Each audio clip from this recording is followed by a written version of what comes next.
Marcia, ¿cómo estás? Bienvenida. Bien, gracias. Déjame que pongo en compartir. A Yo de mientras ver. te presento, bueno, Ahí. Marcia Hasenauer es actualmente postdoctoral fellow en el MBL EBI de Cambridge, en Reino Unido, y ella estudia el impacto de variantes genéticas simples con sustitución de aminoácidos a través de la integración de un montón de información para comprender mecanismos moleculares en el desarrollo de enfermedades. Y hoy nos presenta su trabajo que habla del exoma de las proteínas mapeando regiones de invariabilidad poblacional. Bueno, Marcia, adelante. Bueno, muchas gracias. Muchas gracias por la presentación. Un placer estar acá. Muchas gracias, Nico, por invitarme. Lo que les voy a estar contando hoy es algo muy preliminar. Es algo en lo que he estado trabajando los últimos meses. Así que los mínimos resultados que les voy a mostrar al final son todavía bastante verdes. Pero bueno, nada, a lo mejor a alguien se le ocurre también otra cosa y me tira algunas ideas para analizar. Bueno, sí, estoy ahora acá en Reino Unido, pero vengo de la Facultad de Ingeniería de la UNER, de Entre Ríos. Soy licenciada en bioinformática. Luego hice mi doctorado en la Universidad de Quilmes junto con Silvina Fornazzari y Gustavo Parisi, donde lo que hicimos fue usar información de estructuras, es decir, usar estructuras de proteínas para tratar de analizar cuál es el impacto que pueden tener ciertas variantes que están relacionadas a enfermedades. Entonces eso fue más o menos lo que estuvimos haciendo durante mi doctorado. Luego tuve la enorme suerte de que estas dos señoras estaban buscando a alguien que les ayudara también a estudiar el impacto de variantes genéticas simples, también analizando estructuras de proteínas. Entonces me vine para acá. Y por eso mi postdoc es en conjunto, porque estoy entre el mundo de la biología computacional de las proteínas, en analizar las estructuras de las proteínas, y a la vez estoy aprendiendo un montón, porque yo de esto cero, de genética médica y de neurodesarrollo. Entonces, en conjunto lo que tratamos es de unir estos dos mundos un poquitito más, porque están muchas veces un poco bastante separaditos, para tratar de resolver o tratar de ayudar a interpretar un poco más cuáles son las bases moleculares de ciertas enfermedades. Y sobre todo, como Lucy se dedica a enfermedades raras, los casos que hemos analizado hasta ahora están dedicados a enfermedades que están relacionadas con discapacidad intelectual, con epilepsia y con distintas condiciones neurológicas. Entonces, tengo que contarles que para analizar el efecto de las variantes, se siguen ciertas guidelines o recomendaciones del Colegio Americano de Genética Médica, que se conocen como ACMG Guidelines. Entonces, estas guidelines básicamente dicen que si vos encontrás variantes en genes candidatos, variantes noveles que no han sido reportadas antes en genes candidatos, en tus pacientes o en tus cohortes de pacientes, lo que tenés que hacer es complementar una serie de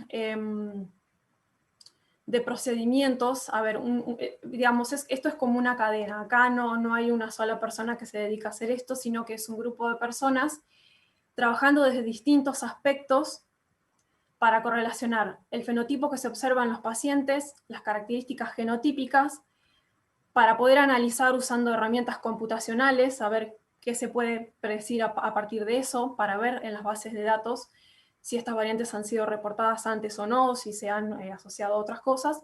Y por último, si es necesario, muchas veces es imprescindible hacer ensayos funcionales, es decir, ir al laboratorio a hacer los experimentos, variar, mutar las proteínas para ver qué es lo que les pasa a las células.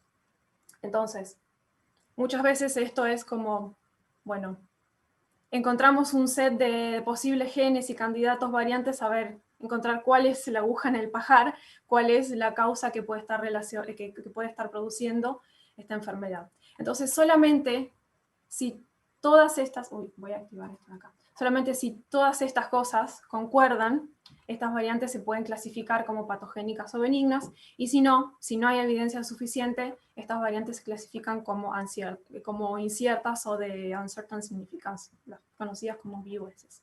Entonces, desde el punto de vista computacional, lo que se hace es utilizar distintas bases de datos clínicas, donde hay variantes y genes que están relacionados a enfermedades, pero también se utiliza como background principalmente una base de datos que lo que hace es compilar genomas secuenciados de un montón de personas a lo largo del mundo, de distintos grupos étnicos a lo largo del mundo. Entonces, lo que hace esta base de datos es agregar información de genomas y de exomas que fueron secuenciados y te provee como con ese background de todas las variantes que uno puede ver que son toleradas en la población. Y además te da como ciertos scores de intolerancia para cada uno de estos genes, que básicamente se basan en, ok, espero tener cierta cantidad de variabilidad de gen, pero observo estos. Entonces, a partir de este ratio entre lo observado y lo esperado, se calculan estos números, los PLIs y los Means Set Scores, por ejemplo, para darte como un numerito que escorea un gen para decirte, bueno, este gen es súper importante porque es súper intolerante, o no tanto, o no. A este gen le puede pasar de todo y le puede mutar y no pasa nada. Y recientemente también lo que han surgido son otros approaches que lo que hacen es, bueno, no podemos usar un score para todo el gen completo, sino que miremos a ver si hay regiones que no tienen variabilidad entre todas estas personas que se han secuenciado. Nosotros, desde el punto de vista de proteínas, por supuesto, que agregamos ese valor agregado en que si tenemos información de las proteínas, miramos esas variantes en las proteínas y tratamos de predecir qué le puede estar pasando a la estructura de la proteína que está siendo afectada. También se usan otros montones de predictores, estos son los más empleados, al menos en el grupo de acá. Y también se hace un montón de lectura y de revisión bibliográfica para ver esta posición en este aminoácido de esta proteína está relacionado con que la proteína pueda o no pueda abrir este gate, y se han hecho ensayos funcionales porque tal cosa, y qué sé yo. Esto implica también leer un montón y ir más allá de simplemente las bases de datos y los predictores. Entonces, lo que les voy a estar comentando hoy se trata un poco de ver cómo estas regiones de intolerancia, estas regiones que no tienen variabilidad, mapean sobre las estructuras y qué información nos pueden estar dando acerca de las regiones que son críticas o importantes para que las proteínas puedan funcionar bien. Les repito que esto es todavía bastante exploratorio, así que no tengo resultados sobre esto. Pero bueno. Bueno, creo que ya les conté un poquito acerca de qué son los PLIs y los Z-scores, pero básicamente, en resumen, el famoso PLI te dice cuál es la probabilidad de que un gen sea intolerante a la pérdida de función. Pérdida de función, a los genetistas les gusta llamar variantes de pérdida de función, aquellas variantes que son específicamente stop gain, stop loss, cambios en el marco de lectura y disrupción de los sitios de splicing. Entonces este PLI te da también como una medida de que si un gen es un gen haplo insuficiente o no, si te las vas a arreglar bien o no, teniendo solamente una de tus copias bien y funcional. Y bueno, y los Means Set Scores te dicen más o menos cuánto se desvía de la media, este Observed Expected Ratio que vos tenés con las variantes que estás observando en este gen.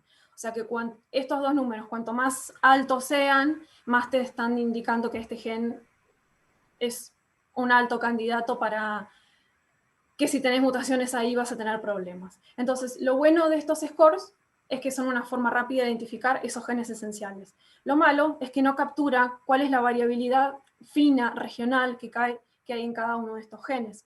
Y que, por supuesto, esa variabilidad fina puede estar relacionado con la funcionalidad de las proteínas, con los aminoácidos que son importantes para que una proteína pueda funcionar. Entonces, para finales de 2018 salió este trabajo en el cual yo me estuve basando todos estos meses para poder hacer este mapeo de estas regiones. Básicamente ellos desarrollaron este método y obtuvieron lo que se llaman las Constrained Coding Regions, CCRs, los voy a estar usando CCRs mucho a lo largo de la presentación. Y se basa simplemente en, no tan simplemente, pero se basa en el hecho de que de lo que se ha obtenido de secuenciar población sana, entre comillas, a lo largo del mundo, se observa que en promedio hay una variante más o menos cada 7 pares de bases codificantes. Es decir, acá siempre nos estamos limitando solamente a la región, la parte codificante del genoma. No, la región no codificante es otro mundo aparte. Entonces, observando la frecuencia de variabilidad del NOMAD,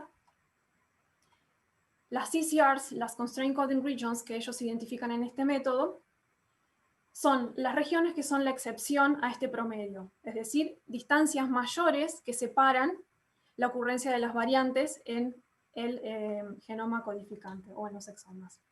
Y se basan también en la teoría del survivas para proponer que estas variantes, mejor dicho, que variantes que se sucedan en estas regiones que están totalmente depleted, que no tienen variabilidad, podrían entonces producir un daño severo y poder desarrollar enfermedades o inclusive producir que los embriones sean inviables, es decir, que se produzca una mortalidad embrionaria. Entonces ellos también proponen que estas regiones son las señales, son esas regiones que están bajo la selección purificante. Si vos tocás estas regiones, se arma el hecatombe. Ese es el punto al que ellos apuntan.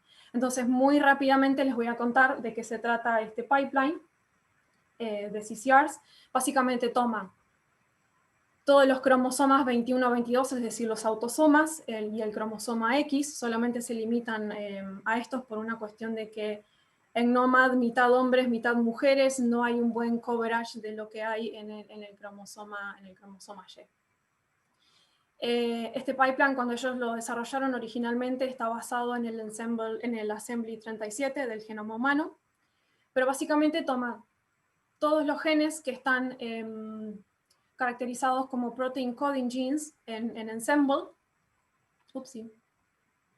Y para cada uno de esos genes toma cuáles son sus regiones exónicas y aplasta todas esas regiones exónicas en un único modelo de posiciones codificantes para cada uno de estos genes.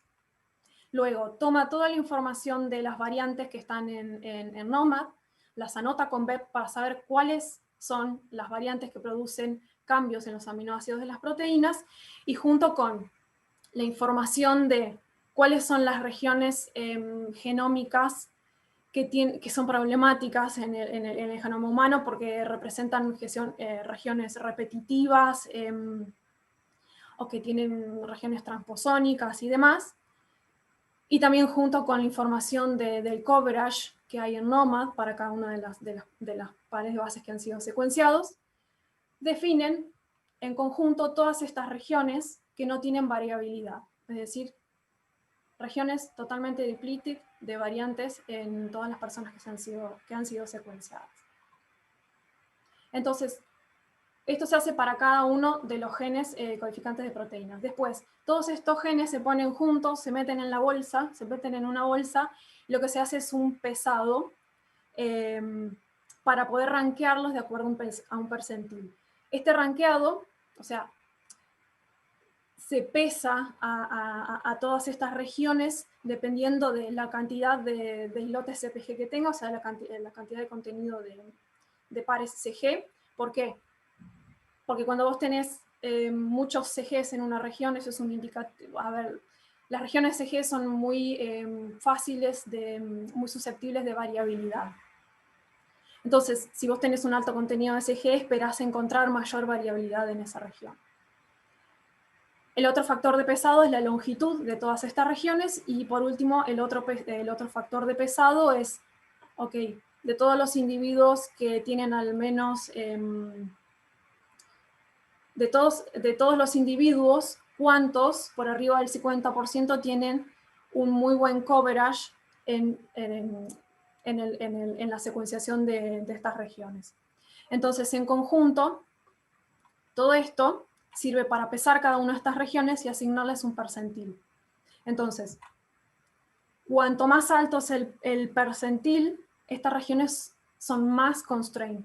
Estas regiones tienden a ser las más largas y las que tienen las de mayor contenido SG. ¿Y cómo se relaciona esto? Bueno, si vos tenés mucho contenido SG y tenés regiones largas, no estás observando variantes en esas regiones, siendo que, dado el contenido SG que tenés ahí, te dice, bueno, esta región sí podría ser variable, pero no lo es. Entonces eso es como un indicativo de que, bueno, esta región es funcionalmente importante o tiene alguna funcionalidad, para algo sirve.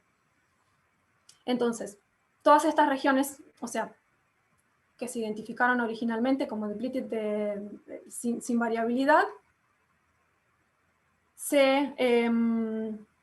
digamos, en realidad, arrancando desde acá, para cada uno de los genes en cada uno de los cromosomas, una forma muy simplificada de la tabla de salida de este pipeline es posición genómica de inicio, posición genómica de final, qué gen y el percentil. Entonces, este percentil te dice qué tan constrained es esta región. Cuanto mayor es el percentil, es que esta región ranqueó más alto. Esta región es de las más largas y de las que más tiene CPG y tiene un muy buen coverage en toda la población que se ha secuenciado. Yendo más al bottom line, las regiones que tienen el 0 percentile son las regiones que tienen variantes. Es decir, en todas estas regiones en gris, por ejemplo, que están acá, hay variantes en normal. Entonces, los principales highlights que obtuvieron ellos después de encontrar estas regiones. Básicamente que una muy baja fracción de los genes, 39 y 38% de todos los genes que lograron mapear, tienen regiones en los percentiles top, tienen las mayores y más constrained regiones a lo largo de todo el genoma codificante. Y totalizando un total de 24.000 regiones que son altamente constrained en el genoma humano. De estas 24.000 regiones, solamente una mínima proporción de 910 tienen variantes autosómicas dominantes en ClinVar. Y estos genes que identificaron ellos están involucrados en enfermedades mendelianas severas, donde hay retraso de neurodesarrollo, donde hay trastornos epilépticos y donde hay defectos cardíacos congénitos, digamos, generalizando. El restante 23.000 regiones que son top highly constrained no presentan para nada ninguna variante relacionada a ninguna enfermedad. Entonces esto es lo que les llevó a ellos pensar en que quizás estas regiones están relacionadas, que si tenés variantes en estas regiones, probablemente tengas inviabilidad embrionaria, porque ni siquiera sos capaz de identificar una variante en un paciente, porque realmente el paciente no sobrevive, digamos, el embrión no sobrevive. Entonces esto también es lo que les llevó a pensar que estas regiones están bajo selección purificante. También encontraron que hay una muy pobre correlación entre estas regiones y la conservación medida usando GERP, que hace montones de alineamientos de secuencias genómicas de distintas especies y te sirve para identificar cuáles son las posiciones base por base que están conservadas a lo largo de las especies. Entonces, 399 regiones super constrained caen totalizando 360 genes, no se relacionan con una buena conservación entre las distintas especies. Entonces esto te lleva a pensar que quizás esto está relacionado, que son regiones relativamente nuevas, y también te lleva a pensar en que, bueno, hay que complementar las CCRs con la conservación, porque muchas veces regiones que pueden ser importantes en sí no están conservadas. Hicieron un muy rápido análisis de dónde caen estas regiones en dominios PIFAM y vieron que están relacionadas al transporte de iones, a interacción con el ADN, con el ARN, y en general, sí, con factores de transcripción y demás. Pero también observaron que entre 34 y 20, que una porción de todas estas regiones no coinciden con ningún dominio PIFAN. Entonces ellos dicen, bueno, hay anotaciones faltantes o anotaciones truncadas en las proteínas. Lo que yo también pienso es que probablemente estas regiones caen en regiones de las proteínas que están relacionadas a muy alta flexibilidad o inclusive a desorden proteico, entonces estas regiones no caen o no están catalogadas dentro de los dominios PFAN que se conocen actualmente. Después de todo este trabajo que hicieron estas personas, salieron una multitud de otros trabajos que empezaron a incorporar estas medidas de constraintness a nivel del genoma codificante. Pero nadie ha hecho un lindo análisis de ver, bueno, ¿dónde cae todo esto en las proteínas? Nosotros sí hicimos nuestros primeros intentos de incorporar esta información para ver cómo se correlacionan estas regiones en las proteínas, y de ahí surgieron dos trabajos en los cuales, digamos, teníamos una cohorte de pacientes que tenían variantes en este primer caso que les pongo aquí arriba, variantes que están relacionadas, variantes que caen en el gen GABRA, en la subunidad alfa del receptor de gamma aminobutyric acid. Perdón, se me mencionan a veces los nombres en inglés. Entonces este es un receptor de membrana, es un canal iónico que recibe una señal que es el GABA, y que ante esta señal abre o cierra sus compuertas aquí para dejar pasar o no iones a través de la membrana. Básicamente ese es el principio de funcionamiento de esta proteína. Entonces, mapeando las regiones constrained hacia esta proteína, pudimos observar que las regiones que están super constrained en esta proteína son, en el caso de la región transmembrana, las dos hélices principales que le dan forma al poro por el cual pasan los iones, y donde están estas compuertas para regular cómo se abre y se cierra la proteína. Esta proteína tiene un PLI, tiene un PLI súper altísimo, lo cual te dice, bueno, esto, si tocas algo acá en esta proteína, la vas a ligar. Y también tiene una alta intolerancia a las variantes missense, digamos. El otro caso que analizamos es un poquito más reciente, y en este caso se trata de una proteína que, en este caso, esta proteína funciona como un hexámero, se necesitan 6 cadenas, como un pentámero, 6 cadenas ensambladas para poder formar un canal iónico funcional, y en este caso también funciona como hexámero, y entre medio de cada una de las cadenitas de esta proteína se ensambla un sitio catalítico donde se hidroliza ATP para generar la energía mecánica necesaria para hacer pasar otro cierto grupo de proteínas a través de este poro que se genera acá en el medio y poder desensamblarlas. En este caso, las regiones importantes, las regiones más constrained de esta proteína, apuntan a los sitios en el sitio catalítico, a los aminoácidos que conforman el sitio catalítico, y a un loopcito y unos pequeños giros de hélices que están acá, en este loop, que es el responsable de poder interaccionar con estas proteínas de acá, reconocerlas y hacerlas pasar a través del poro de esta proteína de acá. De nuevo, también esta proteína es super constrained y también tiene una cierta intolerancia a la variabilidad al cambio missense de aminoácidos.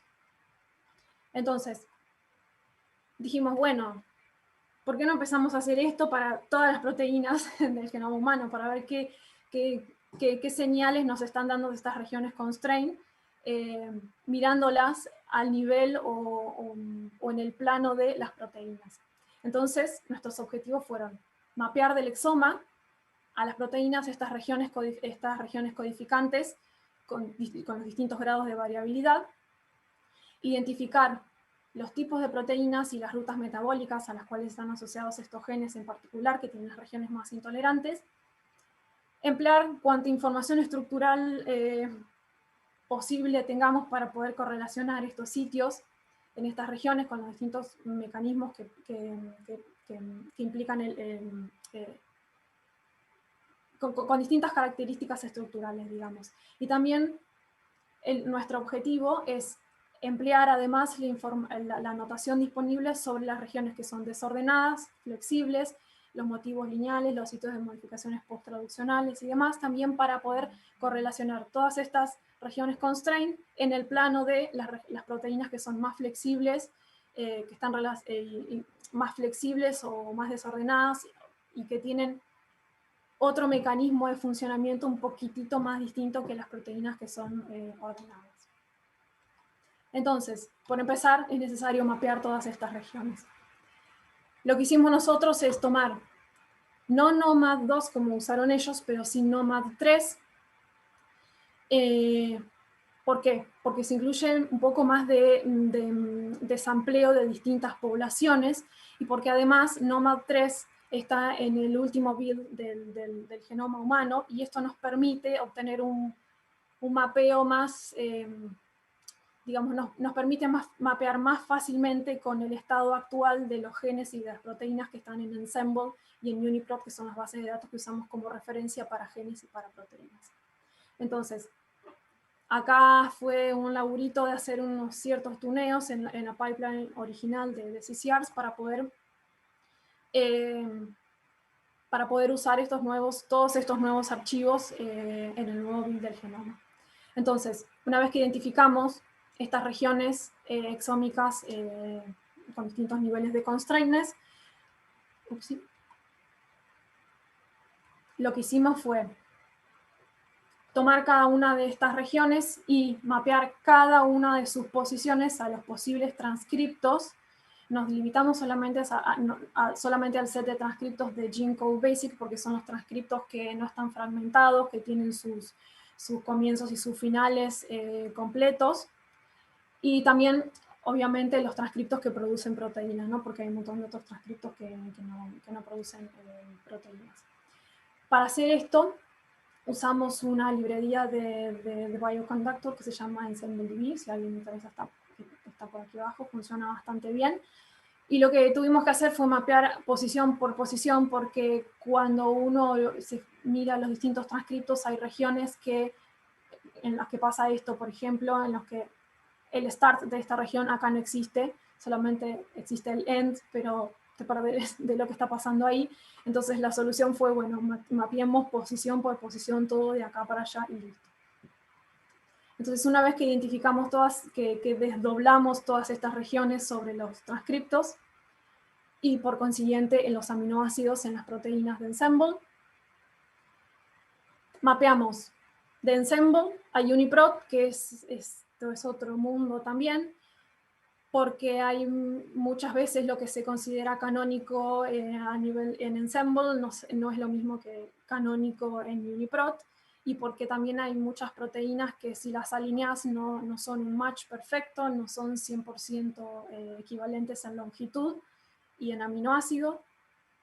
Entonces lo que hicimos básicamente fue tomar todas las proteínas correspondientes a estos transcriptos básicos principales y alinearlas con todas las proteínas de UniProt que están asociados a cada uno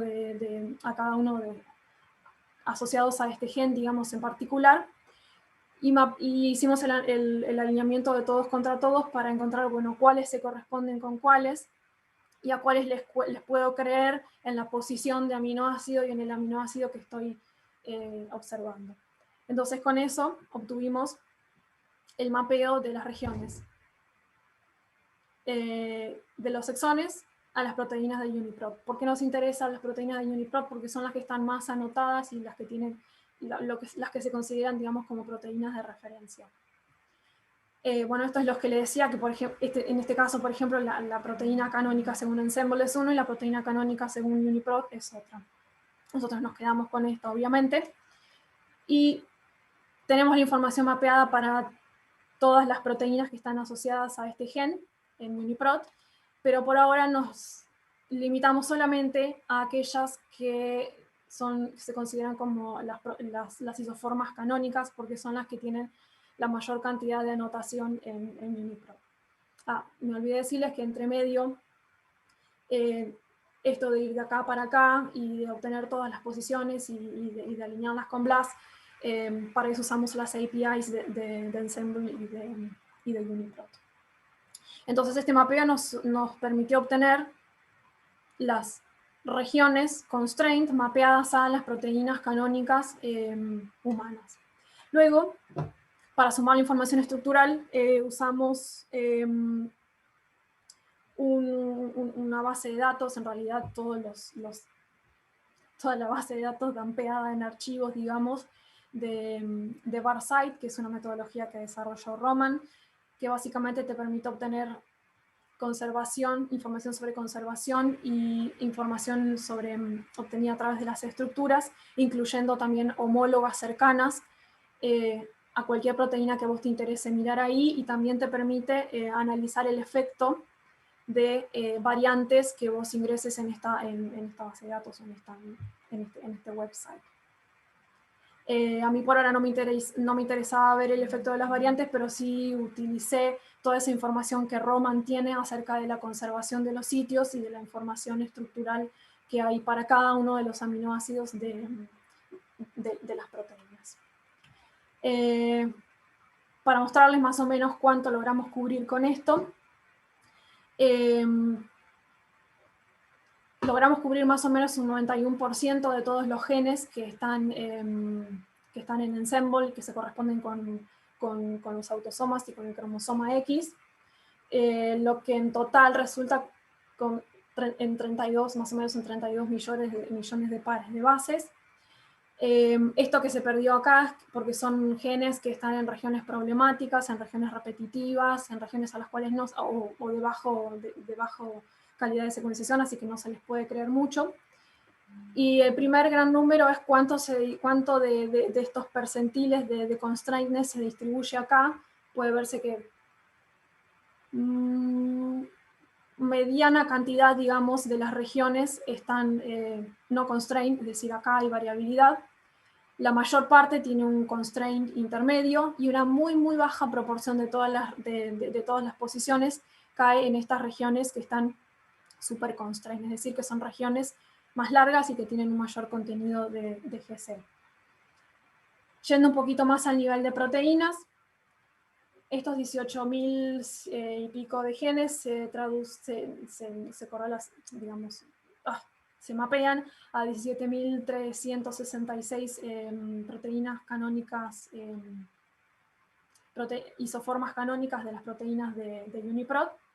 Aquí perdimos también un poquito por esto que les comentaba antes, que bueno, algunas posiciones pueden ir a proteínas que no son canónicas, que pueden ir a proteínas que no machean con las proteínas de Ensemble y demás. Entonces, más o menos lo que cubrimos en este nivel es esto. Y esto se traduce, estos 32 millones de pares de bases se traducen en 9.8 millones de aminoácidos. Y bueno, las proporciones obviamente que disminuyen acá, sobre todo disminuye un poquito la proporción que teníamos cubierto con regiones constraint, pero bueno, todavía tenemos algo. El punto es que hay 750 proteínas que tienen estas regiones super constraint, y bueno, a medida que vamos hacia acá, el número incrementa obviamente. Todas las proteínas tienen de estos dos tipos de regiones. Bueno, y después, yendo más al nivel de qué es lo que podemos observar en estructuras, si pueden ver, esto tiene la forma como de un embudo, porque lo que acá podemos observar es solamente un 35% de todo lo que esperaríamos cubrir con información estructural, pero más o menos tenemos cubierto acá gran parte de lo que son, estos son porcentajes que se refieren al total de sitios que están incluidos en cada una de estas categorías. Entonces más o menos 70, 60, 50% de estas regiones importantes están cubiertas en lo que podemos observar en la estructura. El resto, por acá, todavía está en más noble. Esto de acá es información estructural de la proteína en particular y de también información de estructuras homólogas, ¿sí? Entonces acá hay bastantes cosas que se mapearon por transferencia, digamos, por transferencia de homología. Después dijimos, bueno, vamos a analizar un poquitito más cuáles son las funciones y qué tipos de proteínas tenemos en las categorías de mayor constraintness. ¿Se acuerdan, como les dije al principio, los autores de las Constraint Coding Regions apuntaban a que estas proteínas están relacionadas con interacción con el ADN, con el ARN y transporte de iones. Lo que nosotros podemos observar es que no es tan así, sino que hay también enzimas involucradas acá. Acá se me escapó la palabra quinasa, pero acá hay un montón de quinasas involucradas y obviamente factores de transcripción, proteínas que interaccionan de alguna u otra forma con el ARN y demás. Y enzimas que modifican a otras proteínas. Entonces, en cuanto a las pathways o las rutas metabólicas que están, digamos, en las cuales hay genes de este tipo que tienen estas regiones super constraint involucrados, podemos, bueno, como ya les dije, el procesamiento del ARN mensajero, este tipo de quinasas en particular que son súper importantes para la señalización entre las neuronas, también relacionado con interacciones entre proteínas que están en las interfaces de las neuronas. También hay proteínas que están involucradas en la respuesta inmune, particularmente receptores de células B. Factores de transcripción, TP53 aparece por acá, regulación de un gen que es un gen oncogénico, ciclo celular obviamente, remodelación de la cromatina, proteínas que están relacionadas a la transmisión de señales, a eventos de post-translational modification, en particularmente submodulation, y un montón de proteínas que están relacionadas a captar o mejor dicho, producir una respuesta celular ante estímulos y estrés externo. Y también proteínas que están relacionadas al tráfico y al reciclado de proteínas adentro de la célula a través de vesículas. Y este era el caso que les comenté de la proteína BPS4, esas proteínas que estaban en verde, que se desensamblan, están involucradas en remodelar vesículas dentro de la célula. Bueno, acá hay de todo un poco, pero les estoy mostrando solamente aquellas categorías que están por debajo del p-value. También comparamos un poquito la longitud de las regiones en cada una de estas categorías y la conservación de los aminoácidos. Bueno, no es mucho nuevo lo que estamos diciendo acá, se correlaciona con lo que decían originalmente en el trabajo original, digamos. Las regiones que son más constrained son las más largas, pero acá hay mucha variabilidad, hay desde 1, 2, 3 hasta 160 y pico de longitud de aminoácidos, y a medida que miramos a las regiones que son un poquito menos constrained, que son la mayoría, la longitud de estas regiones disminuye. Y en el caso de las regiones que son unconstrained, donde tenemos variabilidad, hay regiones larguísimas. Hay regiones que tienen casi 350 aminoácidos de longitud que tienen una variación al lado de la otra. Comparando los percentiles de cada una de las categorías con la conservación de los aminoácidos, si bien hay una tendencia a que las regiones más constrained tengan un average de conservación más alto, acá claramente, y también esto es lo que decían en la publicación original de las CCRs, acá hay toda clase de variabilidad. Acá hay también aminoácidos que no están conservados en las especies. Entonces, muy random, tomando algunos ejemplos de tipo de regiones que podemos observar, de distintos largos de regiones que podemos observar. Por ejemplo, tenemos un factor de transcripción, PLI 1, missense scores arriba de 4, súper importante. Acá tocas algo y esta proteína o este gen la lía parda, pero sin embargo no hay ninguna enfermedad relacionada a esta proteína. Por otro lado, sí. Dale, sí. Por otro lado, una proteína que es una enzima, una GTPasa. Me olvidé decirles, esta proteína es desordenada, digamos, esta región de acá hace transiciones de orden-desorden, aquí hay más desorden, aquí hay más desorden, esto no se puede ver en la estructura. Hay otras regiones que están constrained más aquí. Esta proteína también está relacionada a procesos de separación de fases adentro de la célula. Sí, y volviendo para aquí, esta es una enzima, sitio catalítico de la enzima, interacción con el ion magnesio, importante para la catálisis de GTP. Toda esta región super constrained. En este caso, este gen no es un wow, o sea, no es un gen que uno diría, bueno, es súper importante, pero está relacionado con enfermedades. Otro ejemplo más, otra proteína desordenada, donde el único sitio súper chiquitito de 3 aminoácidos al cual apunta esto es un sitio que sufre succinilación de lisina, es decir, una modificación post-traduccional, que se sabe que puede estar relacionada con, en el contexto donde está esta proteína, con la respuesta inmune, digamos, con ayudarle al sistema inmune a sobrevivir, a sobrepasar ciertas infecciones. En este caso, esta proteína no está constrained y tiene un Z-score súper bajito y tampoco está relacionado a ninguna enfermedad, pero también me pareció como otro ejemplo para mostrar hacia dónde apuntan estas regiones. Y por último, otro ejemplo, otra proteína súper constrained, súper PLI por las nubes.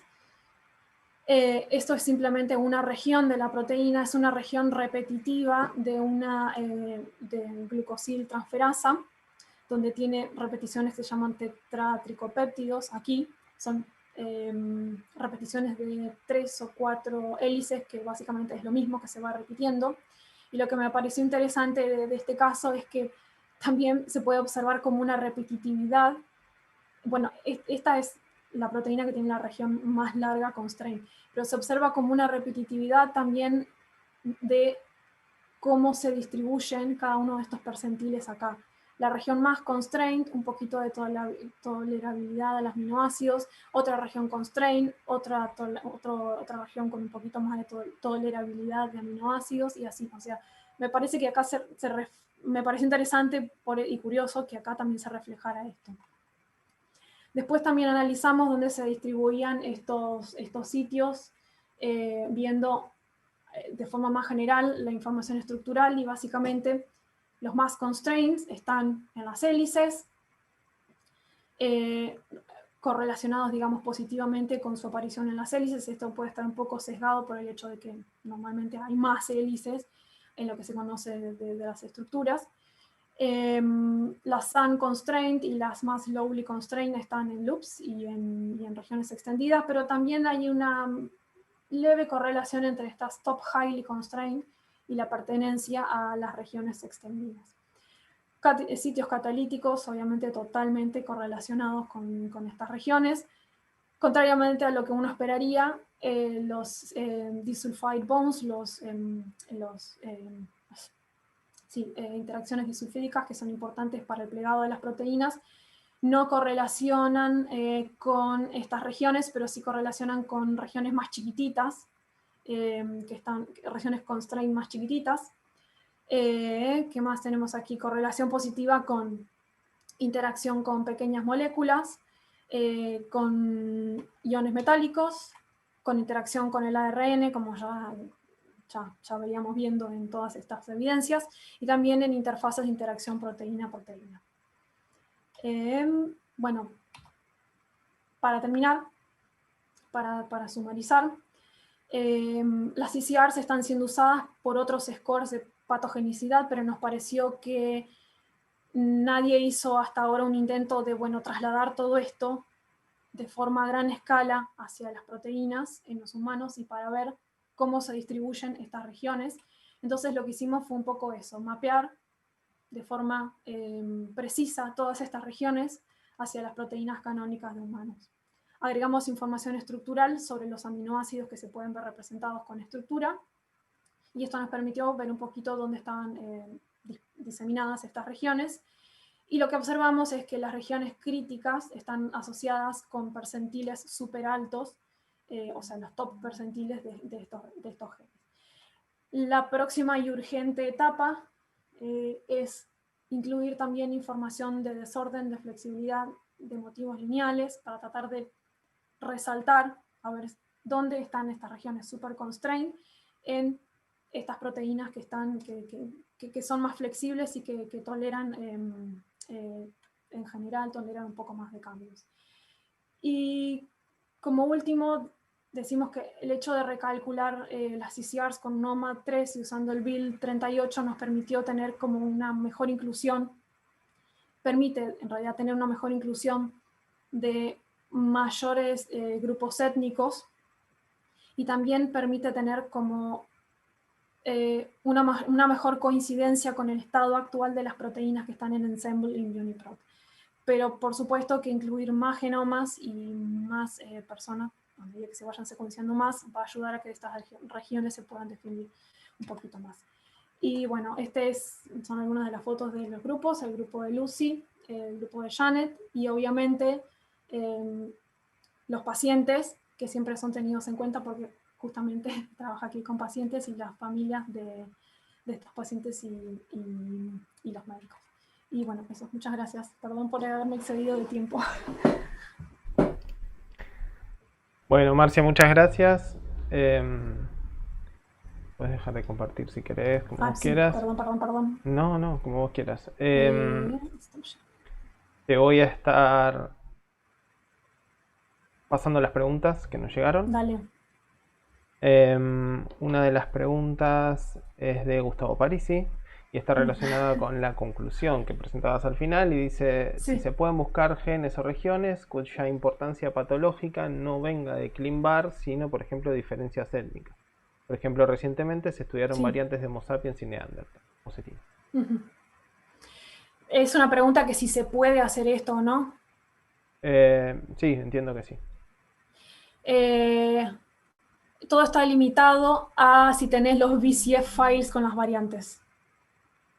Y que si se secuenció esta población, obviamente. A ver, yo creo que lo que se podría hacer es correlacionar a ver si estas regiones también... a ver, si tenés variabilidad de neandertales, o sea, supongo que podrías correlacionarlo, pero la verdad es que desconozco de si hay... no sé, la verdad no sabría cómo resolverlo. Bueno, ok, si alguien tiene algún comentario o algo al respecto, nos puede hacer llegar y se lo transferimos a Marcia, pero genial. Te paso otras preguntas. Dale. Una pregunta de Yara Vera es: ¿cuál es el método para identificar la funcionalidad de genes y proteínas? A partir de encontrar una correlación en una problemática y la deficiencia de cierto gen, ¿cómo se podría comprobar la relación? ¿Cómo se podría comprobar la relación? A ver, experimentalmente, a ver, uno puede tratar de clasificar los genes y las proteínas porque tienen ciertos dominios que se sabe que funcionan para algo, pero, a ver, determinar y creo que eso es a lo que apuntan los métodos de clasificación de función de las proteínas, o sea, tratar de encontrar regiones, dominios conservados que te den una idea de para qué puede llegar a servir eso.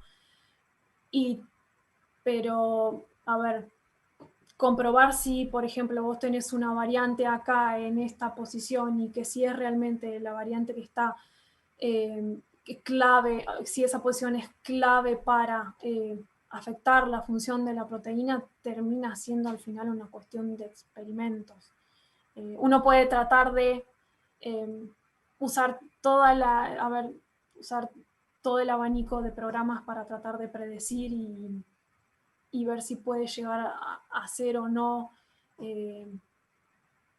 el aminoácido importante para la proteína, pero al final todo termina reduciéndose a hacer experimentos. Pero creo que eso es un poco a lo que todos perseguimos con la informática, tratar de reducir las posibilidades, pero todo termina comprobándose a nivel experimental. Bueno, gracias. Y tenemos una pregunta más de Marina Ujart. Dice si se sabe el contenido de prolinas en estas regiones y si están enriquecidas en estos aminoácidos regiones. Es una pregunta muy interesante para analizar, pero la verdad todavía no he analizado enriquecimiento de aminoácidos o distribución de aminoácidos. Todavía no he hecho ninguna matriz de aminoácidos que me diga, bueno, hay en particular más o menos aminoácidos de un tipo u otro en estas regiones. Creo que va a estar más que nada relacionado a qué es lo que use cada proteína. Es una cuestión bastante particular de cada proteína, me parece. O sea, no sé, pensando por ejemplo en proteínas desordenadas y estructuradas, supongo que quizás los perfiles de aminoácidos que tengan las proteínas desordenadas van a ser distintos a los que tienen una proteína ordenada en una hélice que en una beta sheet, por ejemplo. O sea, creo que va a estar más que nada relacionado a eso. Buenísimo. Bueno, no tenemos más preguntas, entonces te dejo solamente las felicitaciones que te están llegando por YouTube, por lo interesante del trabajo, por lo excelente de la presentación y por la claridad, a los que me sumo. Muchas gracias. Un montón por estar y sí. nada más. Pensé que iba a ser bastante complicado para explicar. Bueno, muchas gracias, Nico. Muy bien. Gracias, Marcia. Muchas gracias. Y a todo el resto de las personas, nos volvemos a encontrar con más seminarios en marzo del 2021. Y van a quedar en la playlist de YouTube todos los 9 que tuvimos en este 2020. Bueno, nos vemos. Muchas gracias.